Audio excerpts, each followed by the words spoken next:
सूत जी महाराज कहते हैं शौनक जी से, महाभारत की कथा सुनाते हैं, क्योंकि जो भागवत के श्रोता कौन है? राजा परीक्षित और व्यास सुखदेव जी महाराज। इसलिए राजा परीक्षित का जन्म किस तरह से हुआ वो कथा प्रारंभ हो रहा है। धृतराष्ट्र और पांडु और विदुर, ये तीन भाई हैं। धृतराष्ट्र के 100 पुत्र हैं जिसको कौरव बोलते हैं, और पांडु के 5 पुत्र हैं जिसको पांडव बोलते हैं। धृतराष्ट्र की पत्नी का नाम है गांधारी, और जो पांडु हैं इनकी पत्नी का नाम है कुंती। इनसे 5 पुत्र हैं। 5 पुत्र होने के बाद पांडु का शरीर हो गया पूरा, तो कुंती ने बेचारी ने पालन पोषण किया। हस्तिनापुर में लेके आई, द्रोणाचार्य ने शिक्षा दिया सभी राजकुमारों को। लेकिन जो दुर्योधन कौरव था, 100 भाई उसमें से दुर्योधन बड़ा था, वो बड़ा दुष्ट प्रकृति का। उसने सोचा कि पांडवों को मार दिया जाए तो हम अकंटक राज कर लेंगे, और युधिष्ठिर सबसे बड़े थे तो युधिष्ठिर को राज मिलना चाहिए था। तो उसने षड्यंत्र शुरू कर दिया। पहला षड्यंत्र क्या किया? पहले भीमसेन को ही समाप्त कर दिया। भीमसेन बड़ा तगड़ा था, पहलवान था, बलशाली था, तो सोचा पहले भीमसेन को मारो, फिर तो ये 4 आसानी से मर जाएंगे। तो क्या किया? बढ़िया खीर बनाया, उसमें बढ़िया घोट घोट कर रबड़ी बना दिया, मेवा किशमिश बादाम काजू सब डाल के बढ़िया अच्छा बनाया खीर, और उसमें मिला दिया जहर।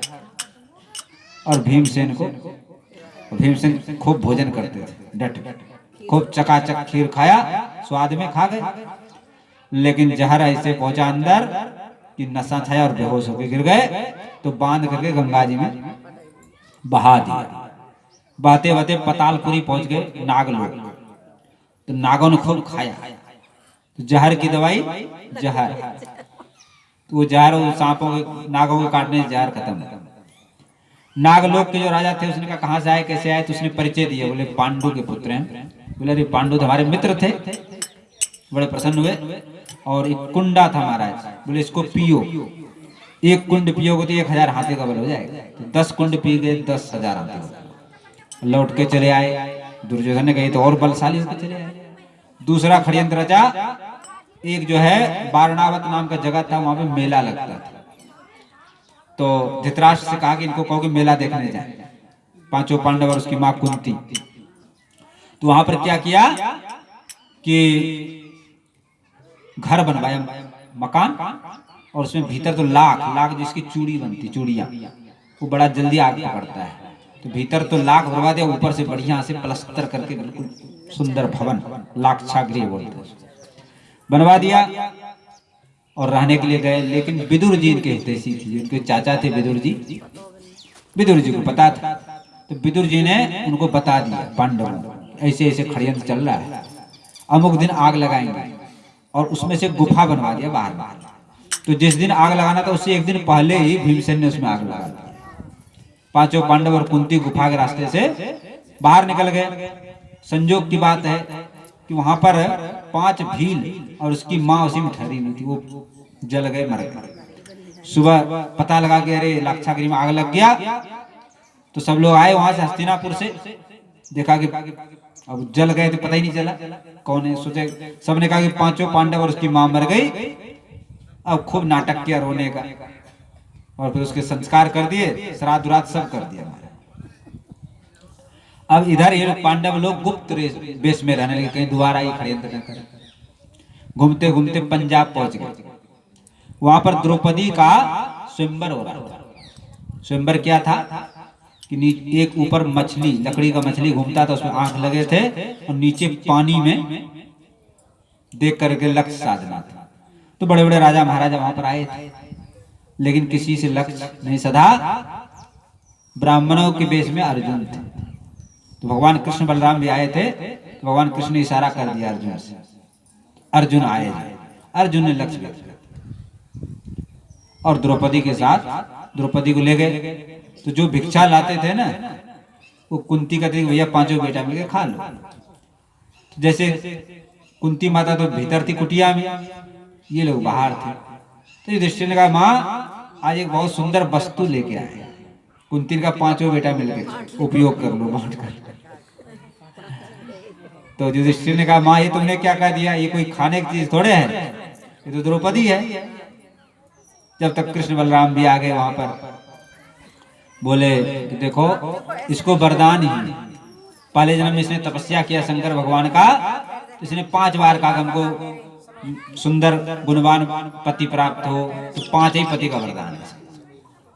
तो 5 के साथ विवाह हो गया। इसके बाद महाराज हस्तिनापुर आए। अब तो दुर्योधन की हालत खराब हो, तो फिर ये आगे राज लेने। तो सबने मिलकर कहा भैया इनका आधा राज दे दो, बंटवारा कर लो भाई भाई में, लेकिन वो तैयार नहीं। तो फिर क्या किया, एक बगल में जंगल पड़ा, बोले इसको ले, ये तुम्हारे हिस्से का खांडक प्रस्थ। तो भगवान ने उसको जंगल उंगल साफ करवा के बढ़िया सुंदर मय दानव के द्वारा, जो दैत्यों राक्षसों विश्वकर्मा, उसके द्वारा सुंदर भवन बनवा दिया, इंद्रप्रस्थ हो गया। अब वहां पर राजा युधिष्ठिर ने सोचा कि एक यज्ञ किया जाए, क्योंकि यज्ञ के बहाने से साधु संत महात्मा आएंगे, भोजन भंडारा होगा, कथा कीर्तन होगा, धर्म कार्य होगा, भगवान कृष्ण के लोग दर्शन करेंगे। तो राजसी यज्ञ प्रारंभ किया, उसमें सब बड़े बड़े राजा महाराजा सबको निमंत्रण दिया गया। उसमें एक शिशुपाल भी आया हुआ था। तो ये प्रसंग चला कि पहली प्रथम पूजा किसकी हो, तो सहदेव थे पांडवों से छोटे, उसने कहा कि भगवान कृष्ण की प्रथम पूजा होनी चाहिए क्योंकि भगवान है। लेकिन शिशुपाल बैरी था भगवान को, उसने कहा अच्छा इस ग्वाले का पूजन करवाओगे, जो माखन चोरी करता था, गोपियों का वस्त्र चुराया करता था, न इसकी जाति का ठिकाना न पाते, ऐसी गाली कर देने लगा जो। तो भीमसेन को बड़ा गुस्सा है, अरे हमारे भगवान को ऐसे कहता, अभी तुम्हारा जीव उखाड़ लो। भगवान ने रोक दिया, कोई बात आप लोग शांत रहो। दरअसल शिशुपाल जो है पहले जन्म में कौन था, रावण, और उससे पहले हिरण्यकशिपु था, जो जय विजय को श्राप दिया था 3 जन्म में तरने का। तो तीसरे जन्म में शिशुपाल बना, तो बैर भाव है भगवान से। और जब इसने जन्म लिया तो इसके 4 हाथ थे। ये भगवान श्री कृष्ण की बुआ के लड़का है, और आकाशवाणी हुआ था जिसके देखने से जिसके हाथ गल जाए उसके हाथ से मृत्यु। तो एक बार भगवान कृष्ण बलराम पहुंचे बुआ से मिलने, तो कृष्ण भगवान का दर्शन करके उसके दोनों हाथ नष्ट हो गए। तो बुआ ने कहा कि बेटा इसके अपराध को क्षमा करना। बोले बुआ जी 100 अपराध क्षमा करेंगे, 100 से ज्यादा नहीं करेंगे। अब उसने भरी सभा में गाली देना शुरू कर दिया। भगवान 1 2 3 उंगलियों पर गिनते जा रहे हैं। जैसे 100 हुआ, भगवान ने चक्र सुदर्शन का स्मरण किया, उसका गला कट दिया और उसके शरीर से तेज निकला, भगवान में समा गया। जैसे तेजी से चक्र निकला तो भगवान के इसमें थोड़ा सा खून निकलने लगा। और लोग को सोचे समझे, जब तक द्रौपदी ने अपना साड़ी फाड़ा और उंगली में बांधा।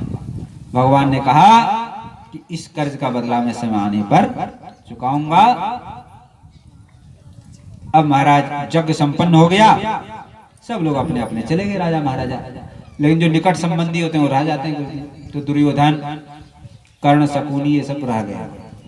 एक दिन दुर्योधन के मन में आया कि राजसभा का दर्शन किया जाए, राजभवन का। बड़ा विचित्र बना था राजभवन, अनेक उसमें चमत्कार थे।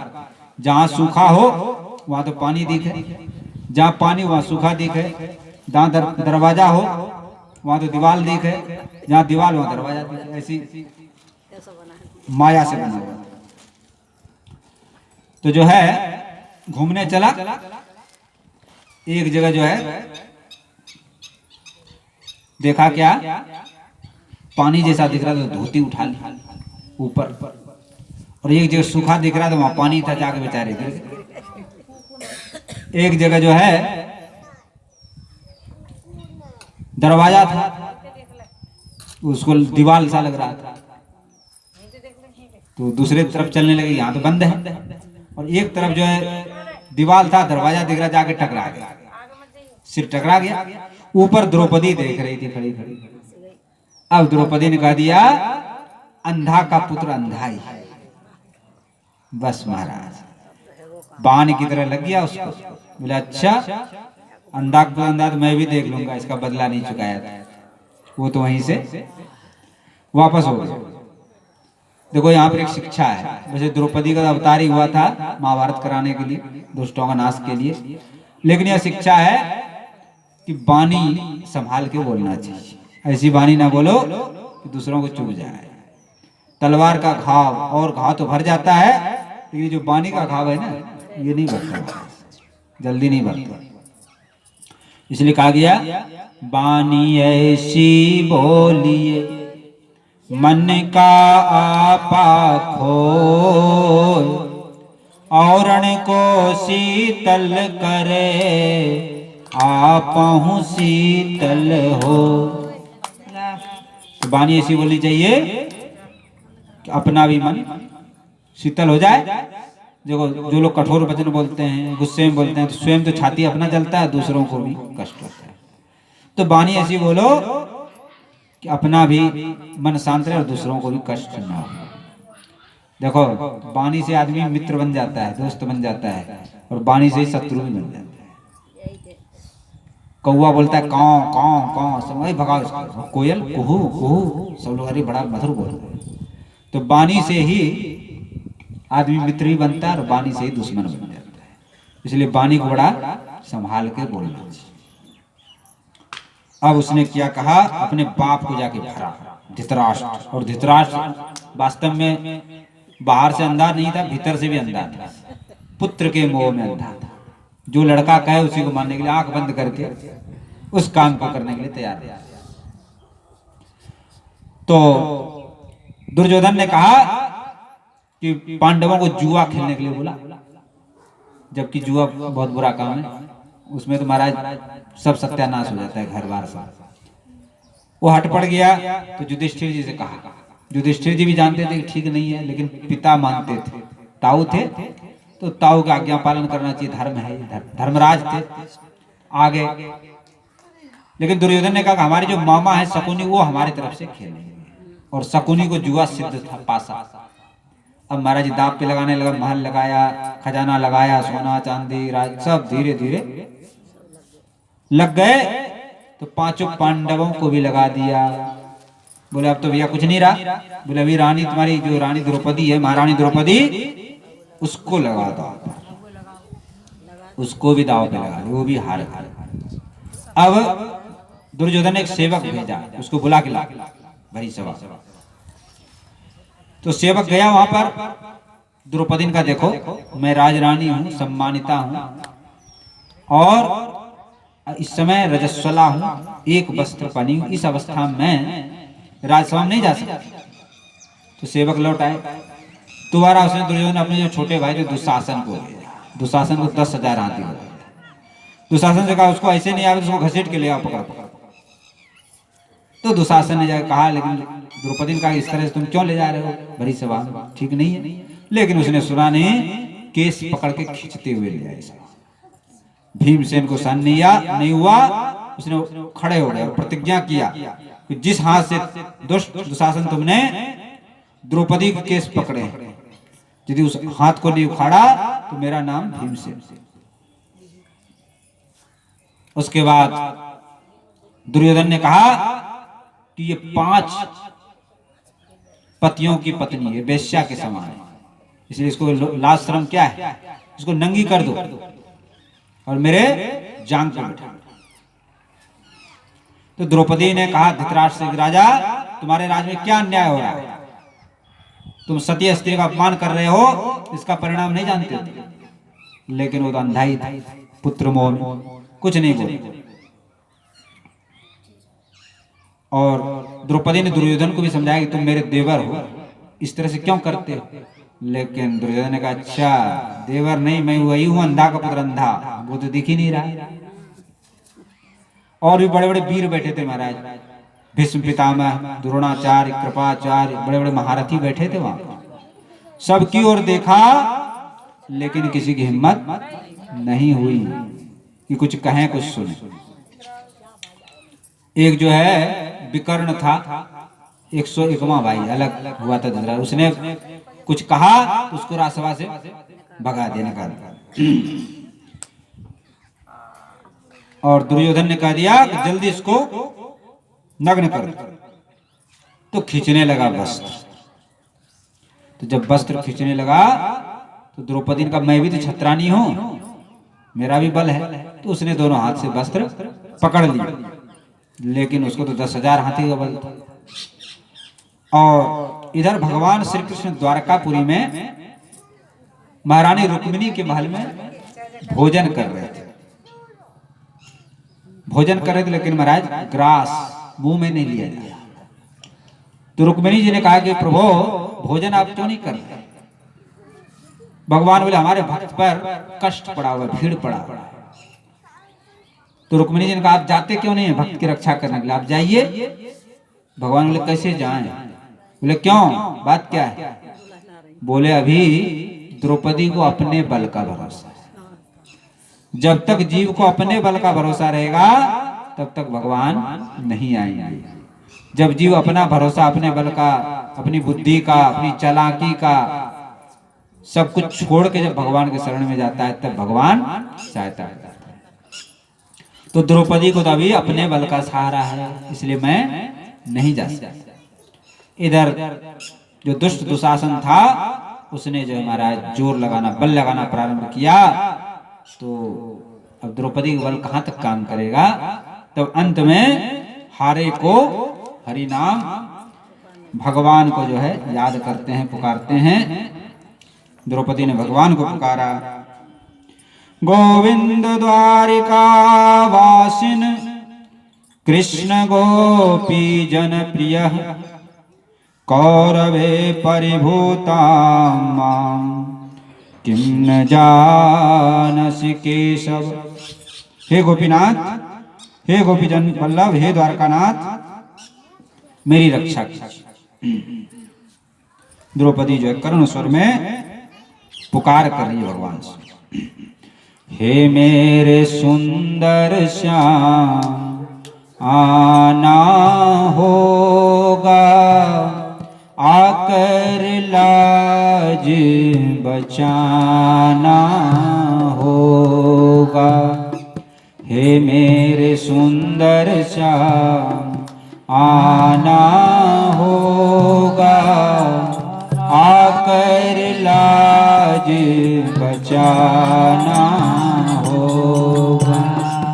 आना होगा, आना होगा, आना होगा, आना होगा, आना होगा, आना होगा, आकर लाज बचाना होगा। हे मेरे सुंदर श्याम आना होगा, आकर लाज बचाना होगा। बोलो द्वारकाधीश भगवान की। तो भगवान प्रकट हो गए वहां पर और बस अवतार धारण किया भगवान ने। दुशासन जो खींच रहा है, वस्त्रों के पहाड़ जैसे ढेर लग गए, लेकिन द्रौपदी का चीर घटा, ज्यों का त्यों रहा। अंत में बेहोश होकर के दुशासन गिर गए।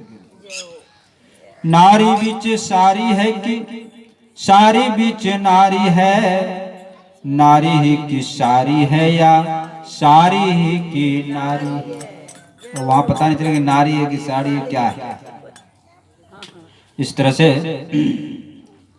भगवान ने द्रौपदी की लाज की रक्षा की। इसी तरह हम लोग भी जब भगवान को पुकारेंगे, सब आस भरोस त्याग कर, तब भगवान हमारी सहायता करें। सुनी रे मैंने निर्बल के बलराम, सुनी रे मैंने निर्बल के बलराम, सुनी रे मैंने निर्बल के बलराम। द्रुपद सुता निर्बल भई जाछिन, द्रुपद सुता निर्बल भई जाछिन, तजि आए निज धाम सुनी रे मैंने निर्बल के बलराम, सुनी रे मैंने निर्बल के दुशासन की भुजा थकित भई, दुशासन की भुजा थकित भई, बसन रूप भय श्याम, सुनी रे मैंने निर्बल के बलराम, सुनी रे मैंने निर्बल के बलराम। बोलो भक्तवत्सल भगवान की। ये सारी घटना हो गई। उसके बाद द्रौपदी ने कहा कि मैं आज इस भरी सभा को श्राप दूंगा, आज सती की महिमा देखेगा संसार, पूरे सभा को जला के भस्म। तब गंधारी निकल के आई। बोले अब तो देखते हैं कि सारा चौपट होने वाला है। अब तक नहीं आई गंधारी, अब आई और धृतराष्ट्र से कहा अब भी चेत जाओ, नहीं तो सती स्त्री के प्रभाव से कोई भी नहीं बचो। तब धृतराष्ट्र आंख खोला। बोले बेटी हमारे अपराध को क्षमा करो और जो कुछ चाहिए तुम मांगो, तुम्हारा जो भी हारा था सब लौटा, राजपाट सब लौट गए, चल दिए वहां से। लेकिन दुर्योधन फिर पीछे पड़ गया कि दोबारा बुलाओ, दोबारा जुआ खेल, और यदि ऐसा नहीं करोगे तो मैं आत्महत्या करके मर जाऊं। और बेटा की मन था, जो कहे मानना पड़ा। दोबारा फिर बुला लिया और अब की बार शर्त हुआ कि 12 वर्ष वनवास, जो हार जाएगा उसको 12 वर्ष वनवास और 1 वर्ष छिप के रहना पड़ा। हार गए, 12 वर्ष वनवास और 1 वर्ष अज्ञातवास। लेकिन वहां भी छुट्टी नहीं दिया। दुर्वासा ऋषि आए एक बार दुर्योधन के यहाँ, 4 महीने खूब सेवा करी, प्रसन्न हो गए। बोले वरदान मांगो। बोले वरदान ये है आप वहां पर चले जाए जहाँ पे पांडव लोग हैं जंगल में, और ऐसे समय जाना जब वो लोग भोजन कर लिए।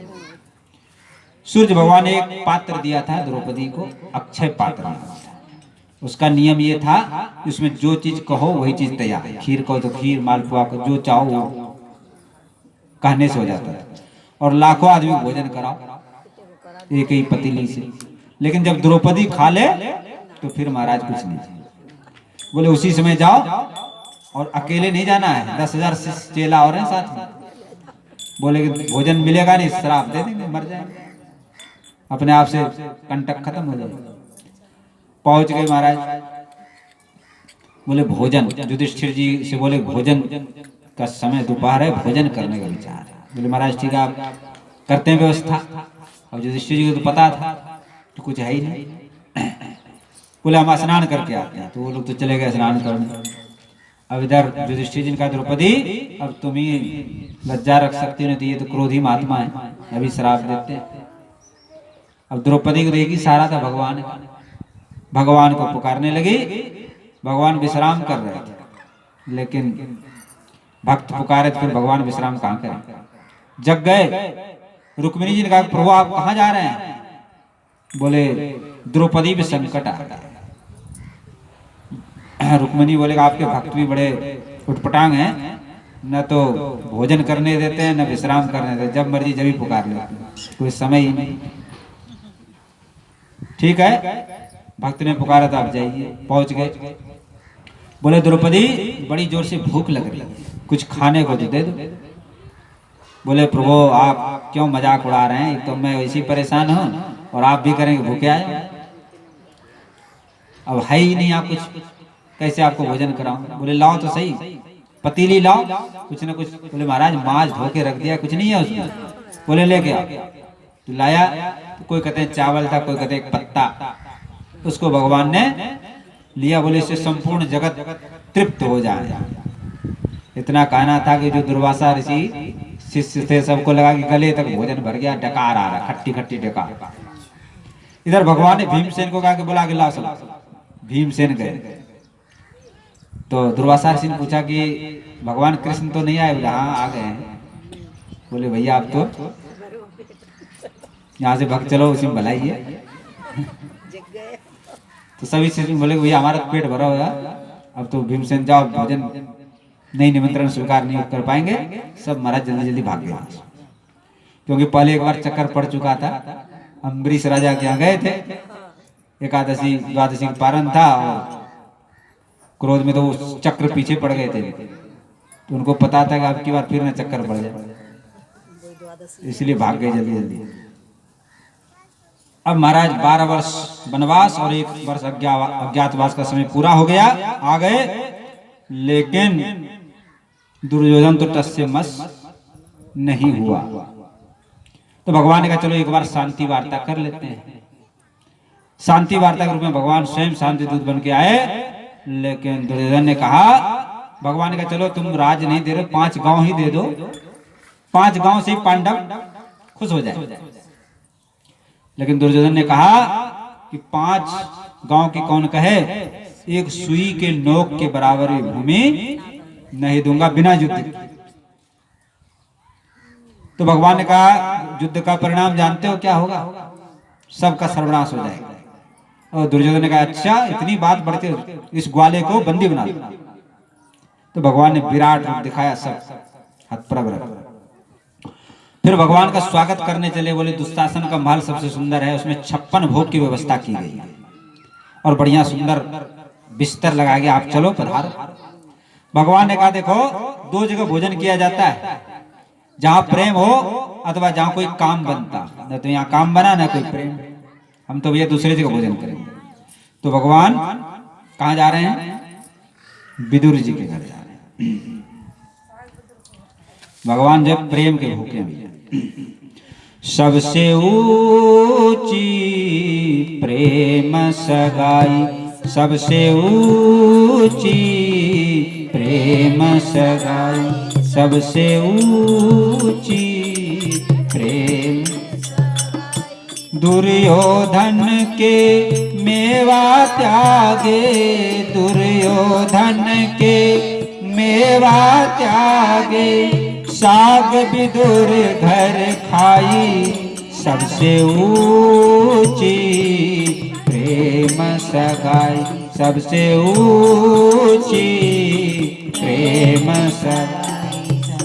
झूठे फल सबरी के खाए, झूठे फल सबरी के खाए, प्रेम विवश रघुराई, सबसे ऊंची प्रेम सगाई, सबसे ऊंची प्रेम सगाई।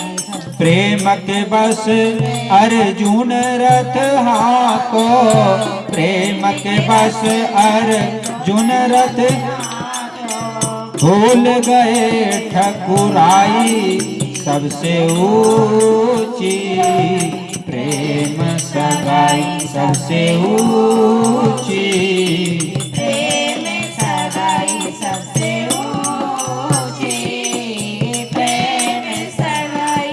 ऐसी प्रीत बढ़ी वृंदावन, ऐसी प्रीत बढ़ी वृंदावन, गोपियन नाच नचाई, सबसे ऊंची प्रेम सगाई, सबसे ऊंची प्रेम सगाई। सूरदास इस लायक नाही, सूरदास इस लायक नाही, के लगे करो बड़ाई, सबसे ऊंची प्रेम सगाई, सबसे ऊंची प्रेम सगाई। बोलो भक्तवत्सल भगवान की। तो भगवान कहाँ जा रहे हैं? विदुर जी के। विदुर जी कौन है? जो धृतराष्ट्र के जो पिता थे, पिता तो मर गए थे, उनकी 2 रानी थी, तो पुत्र कोई नहीं था। तो जो उनकी माँ थी सत्यवती, जिनके पुत्र व्यास जी हैं, जो नदी में प्रकट हुए थे। कथा विस्तार है, संकेत से समझ जाए। तो व्यास जी को बुलाया, तो व्यास जी ने कहा कि जो रानियों को यहाँ पर लाओ, दर्शन करे मेरा। तो एक रानी गई तो जटाजूट था, व्यास जी को बड़ा भयंकर रूप था। एक रानी ने तो आंख बंद कर ली कि महाराज उसको अंधा पुत्र हो गया। दूसरे रानी ने जैसे देखा शरीर पीला पड़ा तो उसका पुत्र पीले रंग का पांडु हुआ। एक दासी थी, उस दासी को भेजा, तो दासी बड़ी प्रसन्न चित्त से गई, उसका पुत्र हुआ विदुर जी। तो दासी पुत्र विदुर जी हैं, और विदुर जी प्रधानमंत्री हैं हस्तिनापुर। लेकिन महाराज राज्य का अन्न नहीं खाते। गंगा जी के किनारे एक झोपड़ी डाल ली है, वहां पे बथुआ, पालक, मेथी, ये सब साग भाजी बो लिया है, और अमरूद के, केला के पेड़ लगा दिया। बस उसे फलाहार करते हैं, शाकाहार फलाहार करते हैं। हस्तिनापुर का एक दाना अन्न नहीं खाते। और भगवान का दिन में तो राजकाज देखते हैं, लेकिन रात्रि में पूरी रात दोनों विदुर और विदुरानी भजन करते हैं, कृष्ण की चर्चा। और भगवान कृष्ण विदुर जी को काका यानी चाचा बोलते हैं, तो विदुरानी जी चाची होगी। विदुरानी का बड़ा भाव है, वात्सल भाव, बच्चा भाव है। तो विदुरानी जी विचार करती है, कभी भगवान कृष्ण हमारे घर पे आएंगे क्या, मैं उनको बैठाऊंगी, कुछ खिलाऊंगी, कुछ पिलाऊंगी, लाड़ लड़ाऊंगी, प्यार करूंगी। जब विदुरानी ने सुना कि भगवान हस्तिनापुर आए, तो बोले जरूर भगवान हमारे यहाँ जरूर आए। ऐसा विचार कर सोचते कि भगवान पता नहीं कब आएंगे, जब तक नहा लें। तो नहाने चली गई और पानी डाल दिया हमारे। उसी समय भगवान कृष्ण आ गए, दरवाजा खटखटाया, काकी काकी काकी। हमारे अमृत के समान मधुर स्वर कान में पड़ा तो पागल हो गई, नाचने लगी और आकर के दरवाजा खोल दिया। भगवान ने देखा तो पगली हो गई, गीले वस्त्र पहनी हुई है। भगवान ने अपना पीताम्बर उड़ा दिया, भीतर ले गए, एक उल्टा पीढ़ा पे बिठा दिया। हो सही नहीं, पागल हो गई। और क्या खिलावे प्रभु को, केला पड़ा था महाराज, केला ले लिया और छील छील के छिलका तो भगवान को देने लगे और गुदा फेंकने लगे। और भगवान भी बड़े प्रेम से छिलके को खा रहे हैं। थोड़ी देर में विदुर जी आ गए। विदुर जी ने देखा ये क्या लीला चलो, तो वो भी देखते रहे खड़े होके बहुत देर तक। इन दोनों की लीला चल रही है, न भगवान को ध्यान है न विदुरानी को ध्यान है। तो विदुर जी ने विदुरानी को हिलाया डुलाया, अरे क्या कर रही हो, भगवान को छिलका खिला रही हो। जब वो जगह, अरे ये तुम्हें क्या किया। फिर विदुर जी बोले प्रभु केला खाओ, तो केला छील के देने लगे गुदा। बोले काका जी वो स्वाद नहीं है जो छिलका में स्वाद आ रहा था। तो भगवान महाराज प्रेम के वश में, भाव के वश में है। तो विदुरानी का छिलका प्रसिद्ध है। फिर और तो घर में कुछ नहीं था, वो बथुआ का साग ले आए, उसी को राना गया और ठाकुर जी को पवाया गया। इसलिए हाँ, दुर्योधन घर मेवा त्यागे, साग विदुर घर खाए। तो भगवान प्रेम के वश में, भाव के वश में। भाव का भूखा हूँ मैं और भाव ही बस सार है। भाव का भूखा हूँ मैं और भाव ही बस सार है। भाव से मुझको भजे तो भव से बेड़ा पार है। भाव से मुझको भजे तो भव से बेड़ा पार है। भाव का भूखा हूँ मैं और भाव ही बस सार है। भाव से मुझको भजे तो भव से बेड़ा पार है। भाव बिन कुछ भी ओ देवे मैं कभी लेता नहीं। भाव बिन कुछ भी ओ देवे मैं कभी लेता नहीं, भाव से एक फूल भी वे तो मुझे स्वीकार है। भाव से एक फूल भी वो तो मुझे स्वीकार है। भाव से मुझको भजे तो भव से बेड़ा पार है। भाव का भूखा हूँ मैं और भाव ही बस सार है। भाव से मुझको भजे तो भव से बेड़ा। भाव बिन सुनी पुकारे मैं कभी सुनता नहीं। भाव बिन सुनी पुकारे मैं कभी सुनता नहीं। तेरे भक्ति भाव ही करती मुझे लाचार है। तेरे भक्ति भाव ही करती मुझे लाचार है। भाव से मुझको भजे तो भव से बेड़ा पार है। भाव का भूखा हूँ मैं और भाव ही बस सार है। भाव से मुझको भजे तो भव से बेड़ा। अन्न धन और वस्त्र भूषण कुछ न मुझको चाहिए। अन्न धन और वस्त्र भूषण कुछ न मुझको चाहिए।